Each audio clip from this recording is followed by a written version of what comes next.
There are about 55 children in the preschool.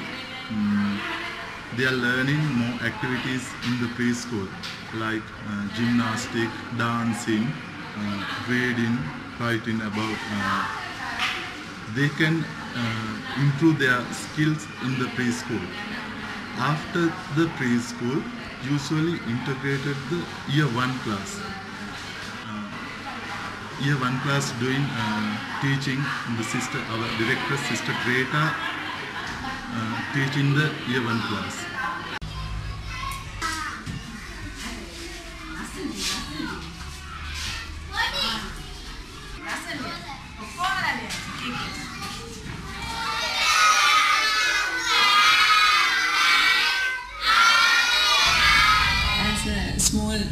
As a little girl, I had the liking, I wanted to do something for the people. That means my only idea is to love and to serve. Because I have seen my father. Actually, my father is really with the people, he's working with the people, helping people. That influenced me actually. So, I thought one day I will become a nun as a small girl and work with the people. In the beginning, actually, my parents didn't like me becoming a nun. My father is a Buddhist and my mother is a Catholic. So, that was really didn't like, my father didn't like me becoming a nun. She said, you can do a lot of things in the world without being a nun. But I had to struggle a lot to become a nun. At the end, my father said, he's really a very broad-minded person. He said, I really want not my happiness, your happiness. If you are unhappy, it's useless keeping you. So if you are happy, you go. But if you are not happy in the religious sense, please come back.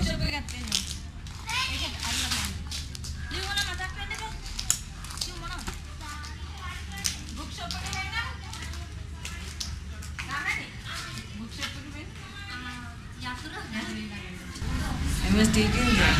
Then I got a scholarship to Japan. Then of course I wanted to start something new because I got fed up with this residential education. That's what persuaded me to start this school.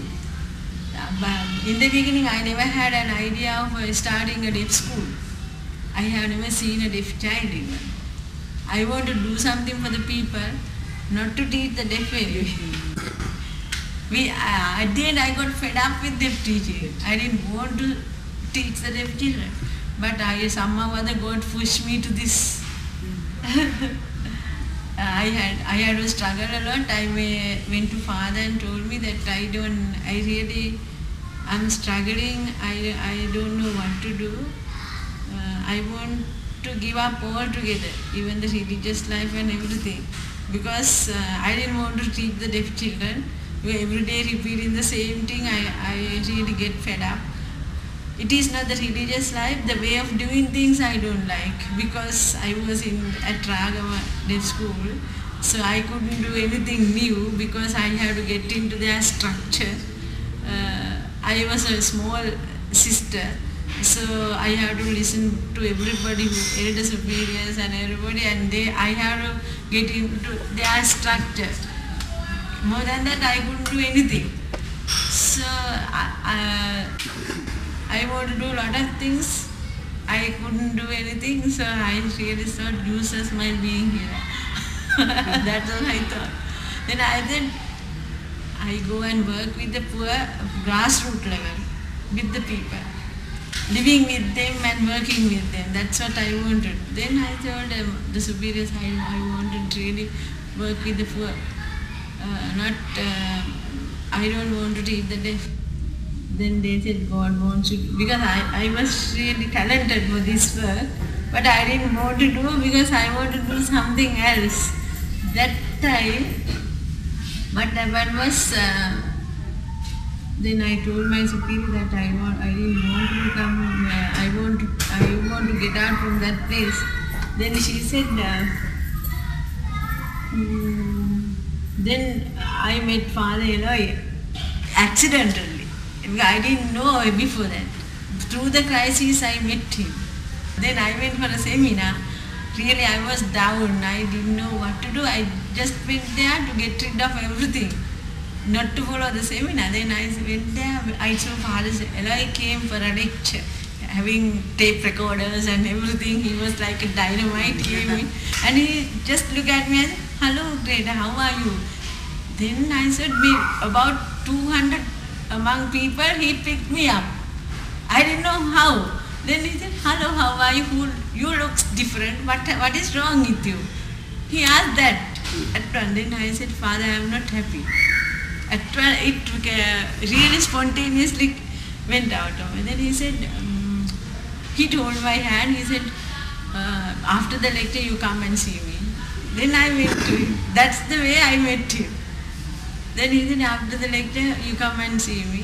Then he took the book and I said, "Father, I am not happy. Something wrong with me. I don't know what is wrong."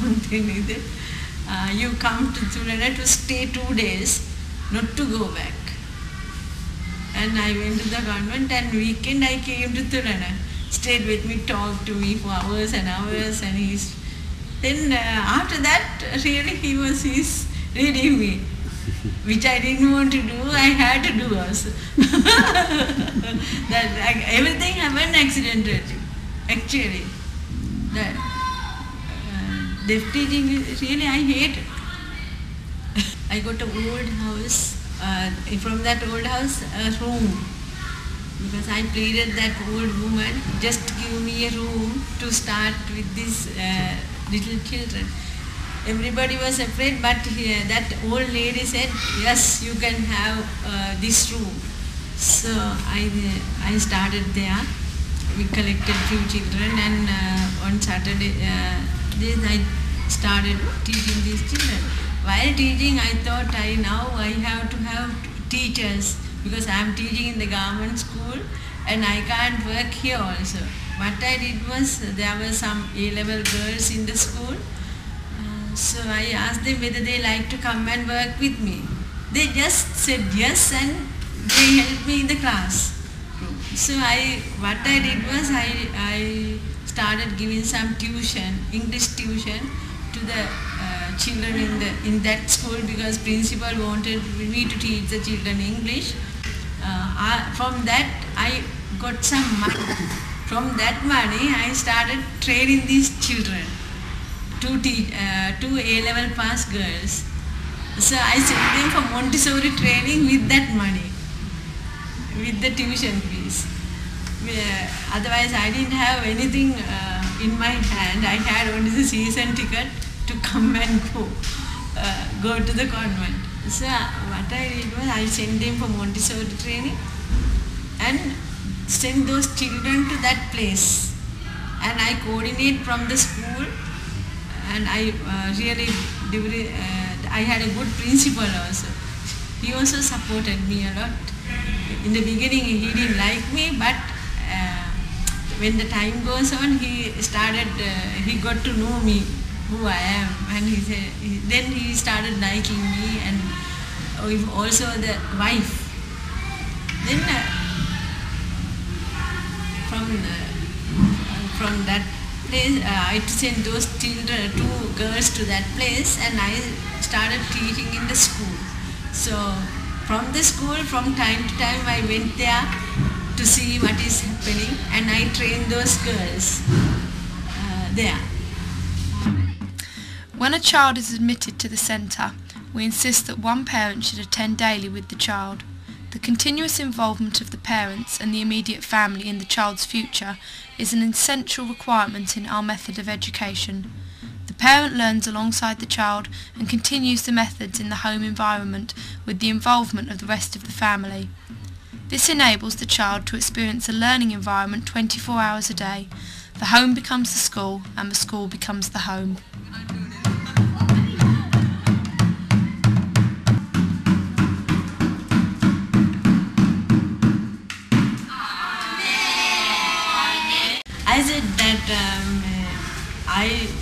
when I started this, I didn't have anything. Actually, I had only the idea of doing something for the people. And I have only few saris and few books, nothing else. Then when I met father, only I had inspirations and encouragement from father, pushing and all sort of things. He always pushed me to do something. He said, God is speaking to you and He wants you to do something. So please now listen. He always said, God is asking you something now. So you have to discern and find out that what it is. What He said was that. So, but although I didn't have anything when I started, now I have everything, I could say. The child's hearing is assessed on admission and regularly monitored thereafter throughout their life with us at the centre. Based on their audiogram reports, audiological investigations and speech and language assessments, appropriate hearing aids are recommended and sometimes provided for the poorer children. Using the child's appropriately amplified residual hearing, he or she is trained over the years to hear, lip read and speak using the various specialist techniques of auditory and oral therapy. Our audiometry and hearing aid laboratories contain the essential equipment and trained personnel to carry out basic hearing tests and to check, service and repair hearing aids and to make individual ear moulds for each child. While teaching in that government school, we started, we were looking for a house and we got a house close to the school. There we were, really I was teaching those little two girls. Then of course the number of children became more and more now. I started with few about 4 or 5, about 10 children because Dr. Cynthia's clinic I couldn't cope there with 10 children.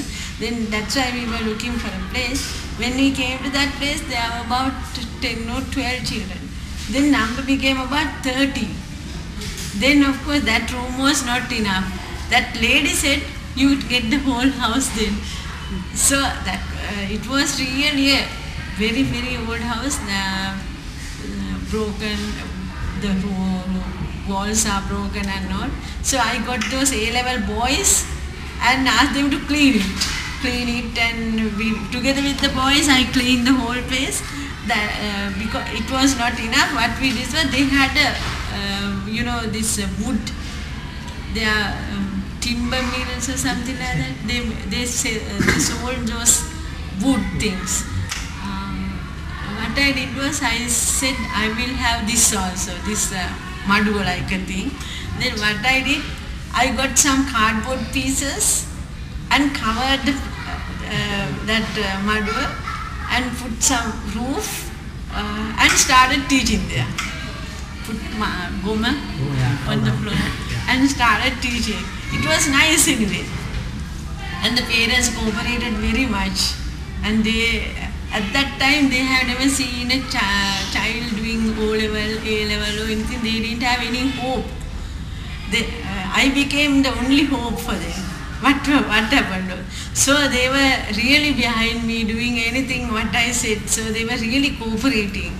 So what I did was together with them, we did a lot of Ramadana and make small huts in the compound there and started having classes. And more girls also joined me there as voluntary workers. I didn't pay a cent for them, not even a bus fare. They just came and joined me. Integrating hearing impaired children into the mainstream of society through the educational system is one of our main objectives. Our preschool children are prepared for school entry at about the age of 5 years, depending on the individual child's development. To date, about 150 children have been integrated into mainstream schools in the country from the centre. About 110 of them have so far been integrated through Sister Greta's Year 1 special units. Over the years, our children have been admitted to about 35 different schools in Sri Lanka.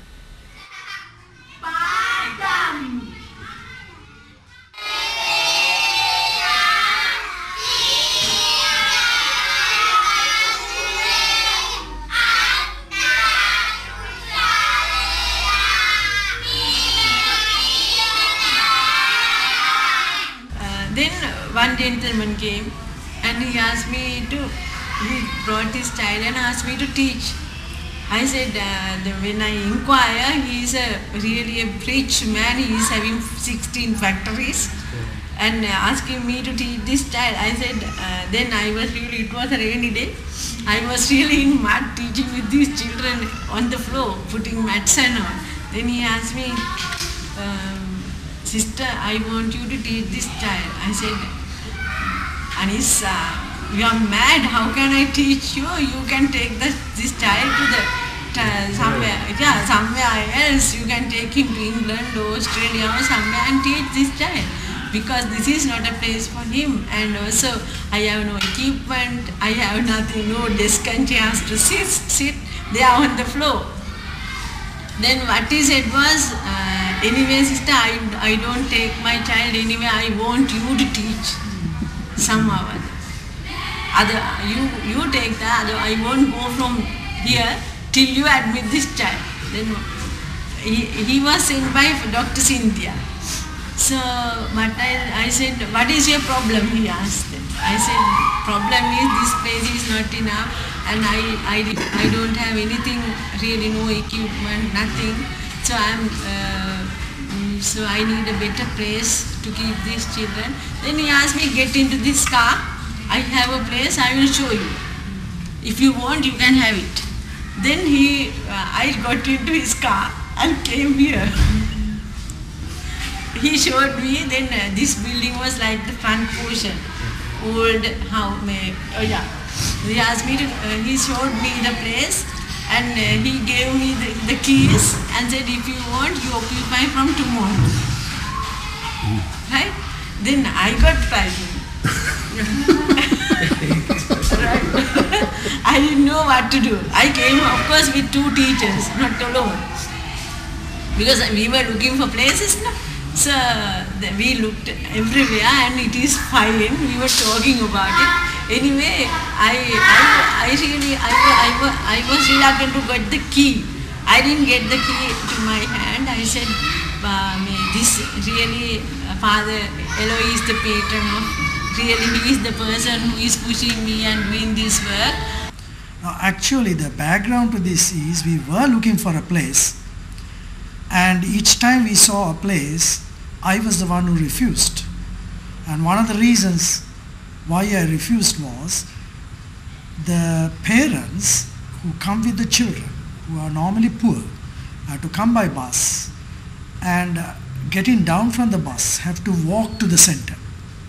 Now I said, we must have a place from where the parents should,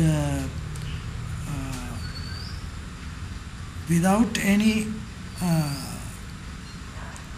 having to walk a big distance, reach the school. So the only place was in Dalugam, that is a central place near the university, near the big town, and we must have something there. Now this looked rather foolish in the ears of most of the parents, because this place was a business center and even a small perch is too expensive for even a big businessman. So how on earth could we find a sufficient room for a school in this area? Well, this gentleman brought us precisely there, and it's a short distance from the bus stand, right in the center of this university area. And then I told sister, well, this is the place where we were supposed to have. This is the place we were dreaming of. And we occupied the place without a cent in our hand. We knew the price was very big, but we felt it was the place, and we started having the school, and within 1 year we got the money. At the centre, the children are given a complete education in order to develop their creative talents. The preschool children are introduced to music, dance, art and basic gymnastic skills. The older integrated children are given specialist training and lessons in art and handicrafts, woodwork, pottery, sewing, home science, music and band, dance and drama and gymnastics.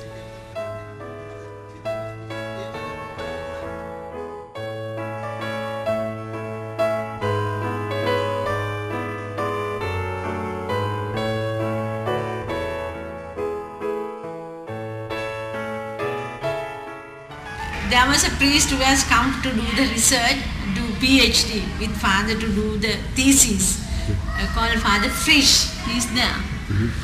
German priest. He was there. Father brought him to that place. Then he saw that I was working with muds and all sorts of things. Then after that he went to Germany and sent me 1 lakh to do something, get some chairs and benches made for these children. What I did was I called Anis and gave that 1 lakh and occupy this place. And I said I will give you the rest, because he said 15 lakhs for the partners. For my share I will not say anything, it is free for you. I have to pay only 15 lakhs. Then what we do is, father said we'll write a project and send to Germany. We will pray. If God wants, it will be all right and we will get it. I told Anis, during 6 months I will somehow or other find this money. You know, exactly during 6 months gone, we got all the money.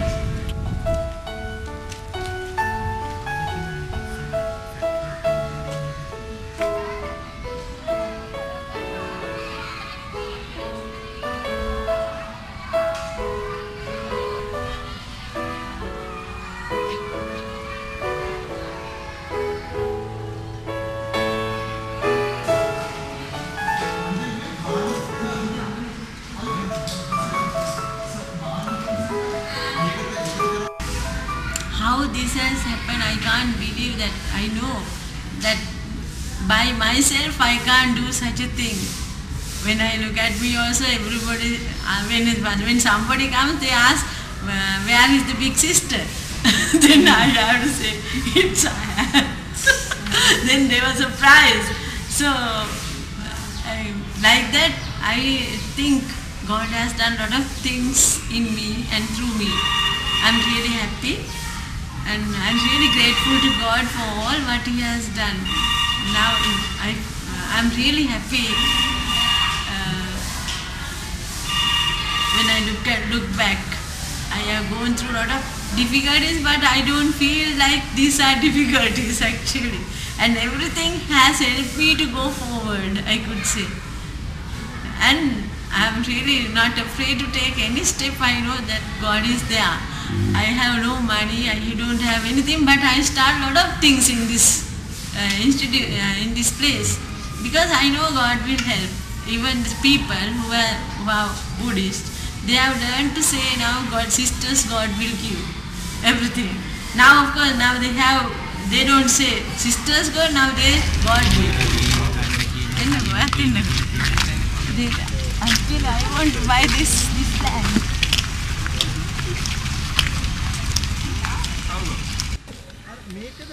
Our long-term plan is to develop the centre into a resource centre and a centre of excellence for the whole of Sri Lanka.